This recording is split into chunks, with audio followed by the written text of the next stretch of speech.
Deep in the rugged Caucasus Mountains lies a small region that refuses to be broken. Chechnya. Its name evokes images of fierce warriors who have resisted domination for centuries.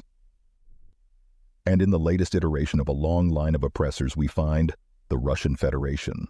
But why has this tiny republic fought so relentlessly and for so long against a power of such relative colossal size? The Chechen story begins over 9,000 years ago. Tribes of hardy mountain peoples settling the steep valleys and slopes of the Caucasus Range, developing a society of clans bound by language, customs, and an unforgiving environment. Successive empires struggled to reign over the defiant highlanders, including the Mongols, Persians, and Ottomans. But it was not until the 1800s, during Tsarist Russia's expansion southward, that Chechnya was finally incorporated into the empire after years of bitter fighting. They were allowed to maintain internal autonomy for a time, but ongoing Caucasian wars saw brutal Russian campaigns to crush resistance. These punitive measures only served to deepen Chechen resentment and nationalism. As a predominantly Sufi Muslim people, religion shaped the cultural identity that distinguished native Chechens from Russians' Orthodox influence. Their mystical brand of Islam bonded them spiritually, just as the remote mountain geography protected their homeland physically. Independence was informally nurtured here as marginalization continued through Soviet rule. Chechen yearnings for self-determination erupted periodically over the years in uprisings against Bolshevik collectivization and Stalinist oppression, with deportations and massacres crystallizing nationalist sentiments. These cycles of conflict bred generations of rebels unwilling to assimilate or surrender their heritage. So when the Soviet Union began dissolving in the early 1990s, the ghosts of Chechnya's past returned with a vengeance, unleashing fresh turmoil that would have globally devastating consequences. Their roots of rebellion were firmly planted through centuries of struggle. Now they would face their greatest trial yet on the long road to freedom. On the heels of the Soviet collapse in '91, fissure lines cracked open between Moscow and the increasingly autonomous republics across its vast realm.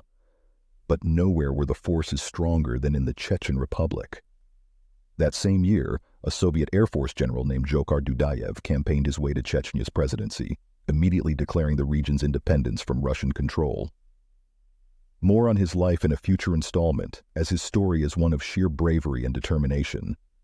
He is a hero in the Baltic countries, as he declined a Kremlin order to deploy his air forces to Estonia, a critical point in their own independence struggle against their imperial overlords. This shocked Moscow, suddenly confronting separatist momentum gathering in a land they had ruled with iron fists for over a century. To Russia, such insolence could not stand. Boris Yeltsin soon declared a state of emergency in the breakaway republic, aiming to make a forceful example of the Chechens for other restless regions eyeing autonomy. And thus began a brutal 20-month conflict that would devastate the capital Grozny and harden the resolve of those fighting for their freedom. The First Chechen War officially erupted in November 1994 when Russia unleashed a punishing air assault on Grozny. Vastly overmatched, the rebels resorted to guerrilla street fighting, using tunnels and sewers to ambush, outmaneuver, and demoralize the clumsy Russian conscripts sent against them. The siege left the capital in ruins, littered with corpses as a humanitarian crisis unfolded. Russian troops committed heinous war crimes as Chechen commanders like Shamil Basayev, a far more controversial figure we will also cover in the future, launched terror attacks of their own. No side was innocent in this regard. Both sides descended into barbarity as the rebellion took on an Islamist tone that attracted foreign volunteers the world over. Dudayev defiantly led the resistance until 1996, when he was assassinated by Russian-guided missiles. Sadly, this marked a turning point as Moscow poured men and munitions to utterly crush the militants, despite growing international outrage over the savagery inflicted on civilians trapped in the crossfire. When the guns finally fell silent that same year in '96, over 80,000 poor souls in Grozny alone perished, nearly 5% of Chechnya's entire population. Russian military deaths approached 6,000, while over 500,000 civilians fled the region, along with hundreds of thousands internally displaced. Such immense suffering only hardened the enmity between Moscow and the breakaway republic. With infrastructure in ruins and the economy crippled by violence, the seeds were planted for future conflict. For now, world leaders pleaded for restraint and reconciliation. Not much has changed in that regard. Hopes and prayers as always. But lasting peace would prove tragically elusive, as wounded Chechen fighters regrouped in the mountains, awaiting their next chance to tear open Russia's exposed southern periphery. The First Chechen War left the small Caucasus republic shattered, infrastructure demolished, economy crippled. Tens of thousands are dead, with hundreds of thousands displaced from the conflict. An uneasy ceasefire froze the country for the next 3 years. Nominally led by President Aslan Maskhadov, the self-proclaimed Chechen Republic of Ichkeria struggled to provide security, social services, and jobs to a war-weary but resolute population.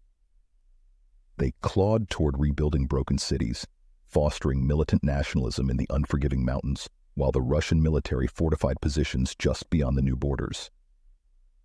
Maskhadov publicly disavowed many of the available extremists, but far-off field commanders ruled remote stretches, launching terrorist raids that triggered Russian retaliation strikes. The president struggled to balance simmering internal factions obsessed with continuing the crusade for independence.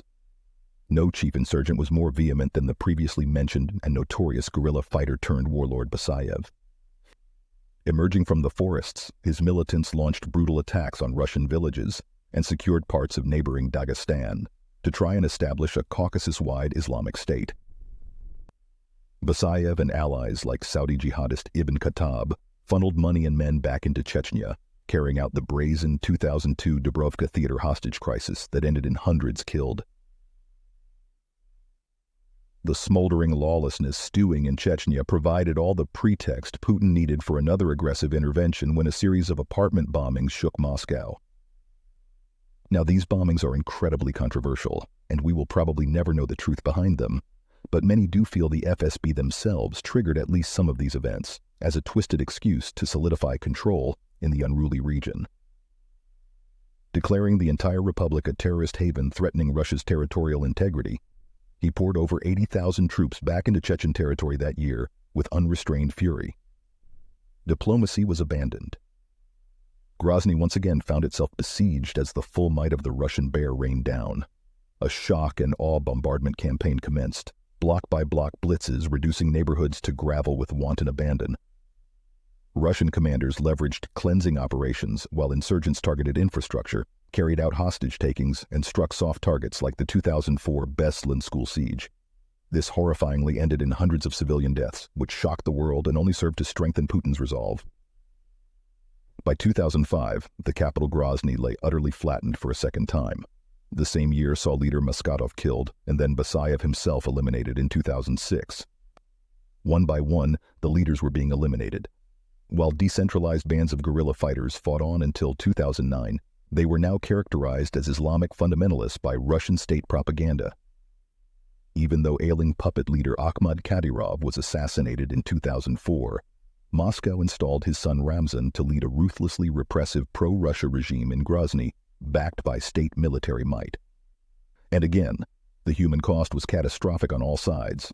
Russian military deaths totaled over 16,000, militants over 20,000, while numbers of Chechen civilians killed ranged from 50 to 200,000. Estimates vary wildly, as entire villages were senselessly wiped from the map. Nearly 2 decades after Russia declared victory, Chechnya festers under the tightening grip of warlord-turned-dictator Ramzan Kadyrov. His security forces have institutionalized sweeping human rights abuses. Exiled politicians like Akhmed Zakayev and wife of the late Dzhokhar, Alla Dudayeva, among countless others, keep the dream alive through awareness campaigns and political canvassing abroad, with the Chechen government in exile. But some have lost hope in simple words and protests alone. Chechen fighting groups like the Sheikh Mansour and Dudayev battalions, who are already aiding Ukraine in their struggle against the Kremlin, have indicated multiple times they plan to regroup to liberate their homeland after victory. They believe centuries of Russian oppression must be repaid and repaid in blood. Victory in Ukraine represents hope for multiple underground movements and cultures who have previously fought for their own independence, that they can one day win back their own destinies. Cultures like the Bashkir, the Siberians, the Yakuts, the Karelians, and so many more. Honestly, the list is endless. Now, at least in the case of Chechnya, that would involve some serious changes on the map, as the region is known as Russia's Achilles heel for a reason. A free Chechnya, or a free Caucasus for that matter, and an imperial Russia cannot coexist together peacefully due to that cascading list of independence calls it would excite from other cultures across their vast lands. It could look a lot like this series of events, found right here,